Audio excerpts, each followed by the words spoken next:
Samantala, paghahanda na raw sa pagtakbo sa mas mataas na posisyon sa eleksyon 2016 ang pagbitiw ni Senador Chis Escudero bilang pinuno ng Senate Committee on Finance. Nakatutok si Jam Sisante. Ayaw raw ni Senador Chis Escudero na madamay sa politika ang mga hawak niyang komite sa Senado, ang makapangyarihang Finance Committee na bumubusisi sa national budget at tumutukoy ng pondong ilalaan sa bawat ahensya ng gobyerno. Dahil seryosong pinag-iisipan ko ang pagtakbo sa 2016 at hindi naman kailayon, ayokong mabahiran ng anumang aligasyon, ng anumang pagpapasaring na yung budget ay nagagamit o ginagamit para sa partikular na interes pampolitika. Nagbitiw rin si Escudero bilang co-chairman ng Joint Congressional Oversight Committee on Public Expenditures. Mainit na ang politika ngayon at tama yung nagbitiw si Senator Chis para wala po makapagsabi na gagamitin ang national budget para sa kanyang kandidatura kung sakali man. Hindi pa sigurado kung tatakbo nga ba sa pagka-vice-presidente si Escudero.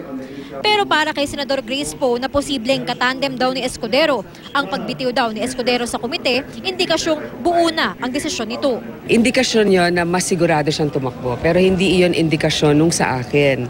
Dahil nga pinag-iisipan ko pa rin mabuti, pero masaya ko kung mas buo na yung loob niya.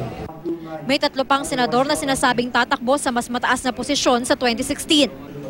Sina Senador Bongbong Marcos, Alan Peter Cayetano at Antonio Trillanes IV na mga miyembro ng Nacionalista Party.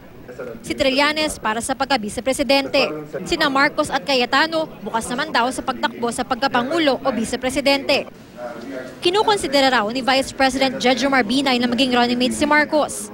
Pero sabi ng senador, wala pang formal na pag-uusap ukol sa eleksyon. Wala pa naman, pero ang katotohanan niyan ay lahat naman ng mga potential candidates, lahat ng mga iba't ibang partido, talaga lagi naman kami nag-uusap, lagi naman kami nag-uugnay. Nag-uusap kami on another topic completely, but that was last month pa yun. Hindi pa desidido ang NP kung sinong i-endorso sa eleksyon 2016. Ayon kay Senador Cynthia Villar, asawa ni NP President Manny Villar.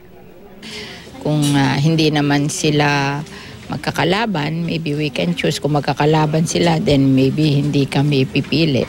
Posibleng sa susunod na linggo pag-uusapan ng partido kung sino ang susuportahan nilang kandidato. Jam Sisante, nakatutok, 24 oras.